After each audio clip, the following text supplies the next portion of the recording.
और वो बातें भूल जाइए, बोलो बुलडोजर वाली, नहीं ये बुल संभाल पा रहे हैं ना बुलडोजर संभाल पाएंगे। इसलिए मैं एक बार फिर आदरणीय गणेश शंकर पांडे जी का, कौशल तिवारी जी का, विनय शंकर तिवारी जी का और इनके जितने भी सहयोगी साथियां हैं, इनके परिवार के सदस्यों का, आए हुए सभी समर्थकों का बहुत बहुत स्वागत करता हूं, बहुत बहुत बधाई देता हूं। आपके आने से उत्तर प्रदेश का माहौल बदला है, लोगों के मन में विश्वास बढ़ा है कि अब भारतीय जनता पार्टी का उत्तर प्रदेश से सफाया हो जाएगा।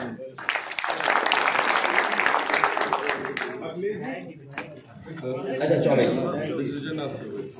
जय चौबे जी का भी मैं बहुत बहुत बधाई और स्वागत करता हूँ। साथ ही साथ जिन साथियों का नाम छूट गया हो, क्योंकि अध्यक्ष जी नाम ले चुके हैं, मैं सबका इस मंच से स्वागत करता हूँ, बधाई देता हूँ। जो साथी कमरे में नहीं आ पाए, हॉल में नहीं आ पा रहे, जो बाहर देख रहे होंगे कार्यक्रम, उनका भी मैं स्वागत भी करता हूँ, उन्हें बधाई देता हूँ कि आज समाजवादी पार्टी में आकर के आपने समाजवादी पार्टी की लड़ाई को और मजबूत बनाने का काम किया।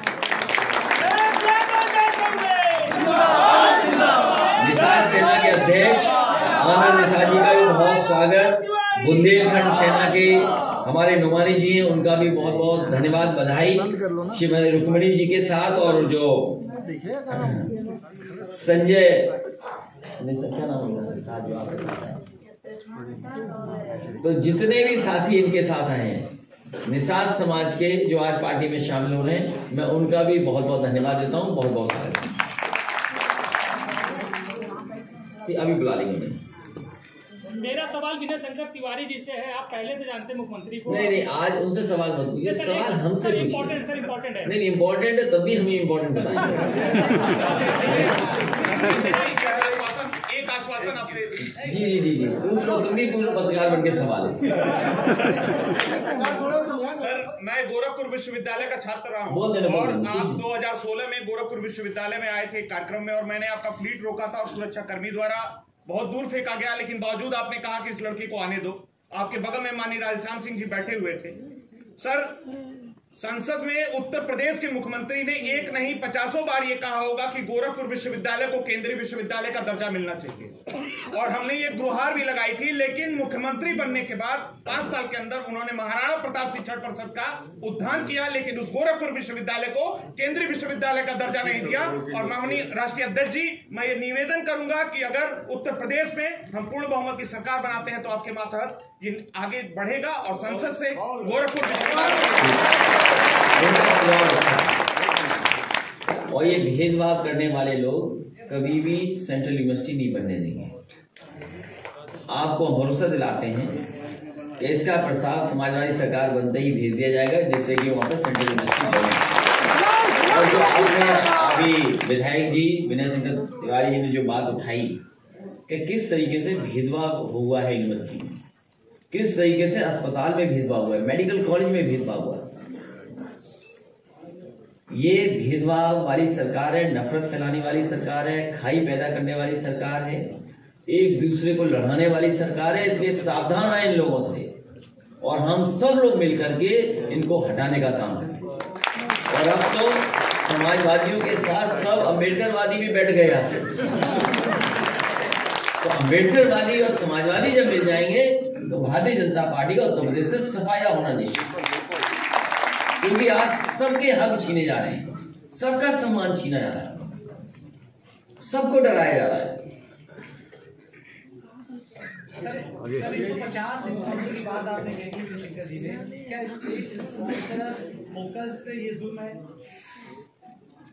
उत्तर प्रदेश की सरकार पर सवाल खड़े हुए हैं, और एकाध घटना नहीं, 150 नहीं, जिस समय जांच होगी उस समय आपको जानकारी मिलेगी किस तरीके से पुलिस को खुली छूट देकर के सरकार ने अपने इशारे पर ये घटनाएं कराई हैं। और उसका परिणाम यह है कि नेशनल ह्यूमन राइट कमीशन ने सबसे ज्यादा नोटिस सरकार को दी है, न केवल नोटिस दी है बल्कि सरकार को पेमेंट भी करना है कुछ जगह पर, और कस्टोडियल डेथ भी सबसे ज्यादा हुई। कोई कल्पना कर सकता है कि मुख्यमंत्री जी के क्षेत्र में कोई जाए कारोबार और घूमने के लिए, वो व्यापारी अगर होटल में है तो पुलिस जाकर के घुस जाएगी और इतना मारेगी कि जान चली जाएगी। क्या एक घटना नहीं है ऐसी? उत्तर प्रदेश की तमाम ऐसी घटनाएं हैं जहां पर सरकार के ऊपर प्रश्न लगा हुआ है। अभी मैं बांदा गया था, एक ब्राह्मण परिवार का बेटा केवल सब्जी लेने गया, बाद में पता लगा परिवार उसकी जान चली गई और अभी भी उस परिवार को न्याय नहीं मिला। उसकी मां रो रही, गिड़गिड़ा रही, धरने में बैठी सीबीआई जांच के लिए, लेकिन सरकार स्वीकार नहीं कर रही। मैंने उस परिवार से खुद कहा कि आप भूल जाइए इस बात को, ये न्याय देंगे आपको, समाजवादी सरकार बनेगी, हम आपको न्याय दिलाने का काम करेंगे। और छोटा बच्चा किसी परिवार का अगर चला जाए बाजार में सामान लेने, सब्जी लाने, फल लाने और घर न लौटे, तो सोचो कैसा परिवार पे गुजरेगा, उसके माँ बाप पर कितना संकट है दुख का। इसीलिए मैंने कई बार कहा आपसे कि परिवार वाले ही दुख समझ सकते हैं, परिवार वालों का। जिनके पास परिवार नहीं है वो दुख नहीं समझ सकते। क्या वो गर्भवती माँ जो चल करके आई थी, लॉकडाउन के समय पर बेटी पैदा हुई तब भी वो घर पहुंची पैदल चलते चलते, क्या सरकार नहीं मदद कर सकती थी? इसलिए इस बार उत्तर प्रदेश की जनता ने मन बनाया, इनका सफाया होगा। ये केवल इनकाउंटर नहीं, न जाने कितने आरोप हैं सरकार पर। सरकार बनने के बाद आप कोई ऐसी कमेटी बनाएंगे जिसको आप फेक इनकाउंटर्स कहते हैं, उसकी जांच कराएंगे आप? अभी हमारा मैनिफेस्टो आ जाने दो, मैनिफेस्टो में बहुत सारी चीजें रहेंगी और इसलिए रहना जरूरी है कि आप बताइए क्वेश्चन पेपर लीक हो रहा, परीक्षा नहीं हो पा रही, जांच कहां होगी? कोई एसआईटी करेगी? एक ही तरह की जांच, एक ही जगह जांच, कौन भरोसा करेगा इस सरकार पर? समाजवाद और अम्बेडकरवाद में अंतर मानते हैं? जो समाजवाद है वही अम्बेडकरवाद है, जो अम्बेडकरवाद है वही समाजवाद। डॉक्टर राममनोहर लोहिया, डॉक्टर बाबा साहब अम्बेडकर जी दोनों ही जाति उसको तोड़ना चाहते थे। नरेश अग्रवाल ने कहा है कि दाल टोपी जो है फूल का प्रतीक है, क्रांति का प्रतीक नहीं है। एक मिनट, एक इनका सवाल है। दिल्ली से गोरखपुर की दूरी लगभग 800 किलोमीटर है और ये एक पत्रकार का ये सवाल के साथ साथ तमाम गोरखपुर वासियों का सवाल है। लखनऊ से दिल्ली जाने में ज्यादा समय नहीं लगता है क्योंकि बीच में पड़ता है आगरा से लखनऊ एक्सप्रेस वे। गोरखपुर वालों का सवाल ये है कि क्या जिस तरह से आगरा से लखनऊ एक्सप्रेस वे बना है, क्योंकि बहुत ही ज्यादा सड़कें टूटी हुई है और एक राम जानकी मार्ग है। ठीक है, मैं समझ गया। अरे नहीं बेटा, नहीं यंग एक नया पत्रकार है, बोल लेना भाई। हाँ ठीक है, मैं समझ गया। ठीक है, ये चाहता हूँ कि क्या उस तरह की उस गुणवत्ता की सड़क लखनऊ से गोरखपुर की बनेगी? आपने मैं बात समझ गया। मैं दोनों बातों का जवाब देता हूँ आपकी। मुझे याद है कि बाबा मुख्यमंत्री जी सरकार बनते ही झांसी चले गए थे।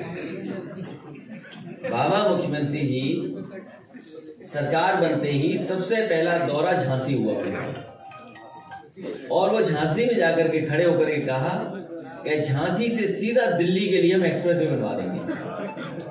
लेकिन हमारे बाबा मुख्यमंत्री जी को ये नहीं पता था कि झांसी के बाद मध्य प्रदेश आ जाता है, मध्य प्रदेश के बाद फिर उत्तर प्रदेश आता है।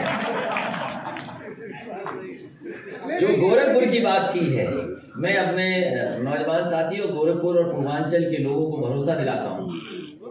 समाजवादी सरकार थी तो कोशिश थी कि लखनऊ के किसी कोने से, किसी जिले से कोई अगर लखनऊ आना चाहे तो वहां के लोगों को 4.5 घंटे से ज्यादा समय लखनऊ पहुंचने में नहीं लगना चाहिए।